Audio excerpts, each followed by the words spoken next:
sikolanga ko freelance akola wana akola wali nze nakola ku radio emu ya CBS ate nga ntula mu studios ate era nga ngenda nebweru okubakikirira okuweereza emipiira kyebatakkiriza bagamba nti saagenda bweru kuweereza mipiira gya Uganda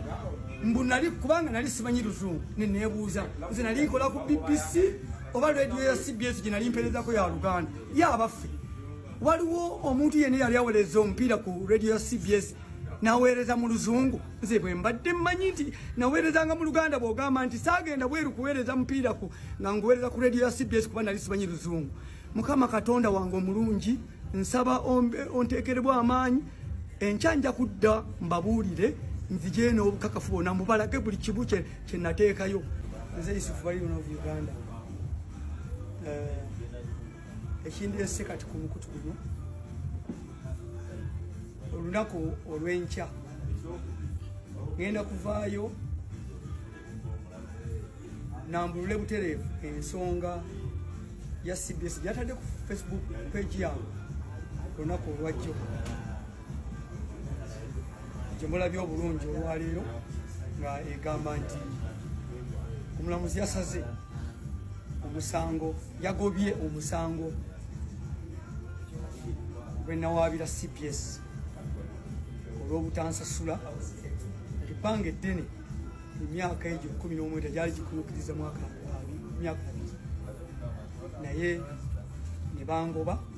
ng'ate tebansasudde naye omulamuzi kituufu yagambye nti omusango gwabadde tegusobola kugenda mu maaso na nsonga ndala eziddako wansi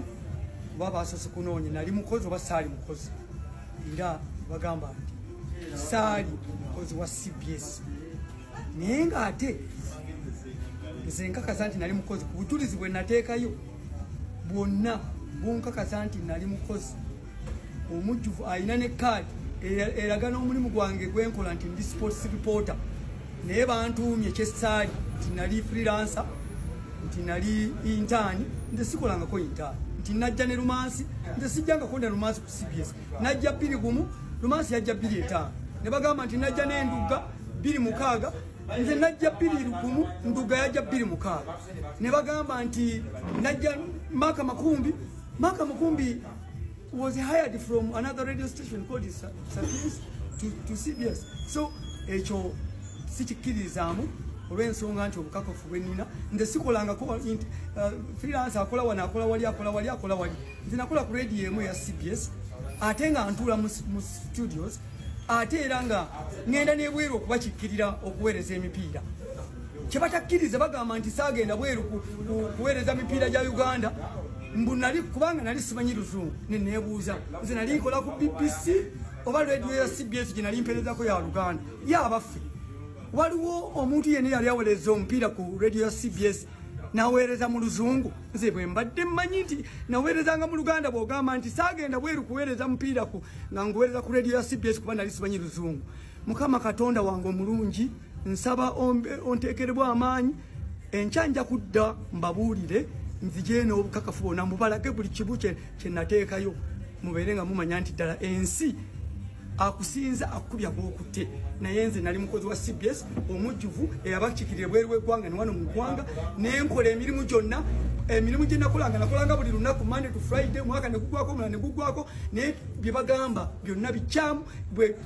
bwefufululu lwakuba nti akusinza akubya bw'okutte bo bafunye engeri gye bayisaawo ekyabwe naye Mukama Katonda ngenda kujulira abasobola okunkwatirako sente zimpeddeko naye oli bw'aba asobola okunkwatirako nze ngenda kujulira kuba mmanyi nali mukozi wa CBS obujjuvu sports reporter eyatambula amawanga gonna nempresentinga n'okupresentinga nempeereza emipiira ebweru w'eggwanga amawanga agasinga obungi naye ngatambula nga CBS yendikomendinga ne kufufa bwe nagendanga okutambula waberangawo recommendation ngegamba nti we are recommending Mr. Yusuf our employee to go and broadcast the game live from Nigeria, Cameroon, Ethiopia, where call it now nekirala nti bwe mbanga nakola nemugana okunsasula Mukama Katonda agenda kusala amazima naye sisobola kukivaako kubanga nakola okujjako nga ngenze mutaka nga munzise nja kulemerako paka era nja kusaba ne UCC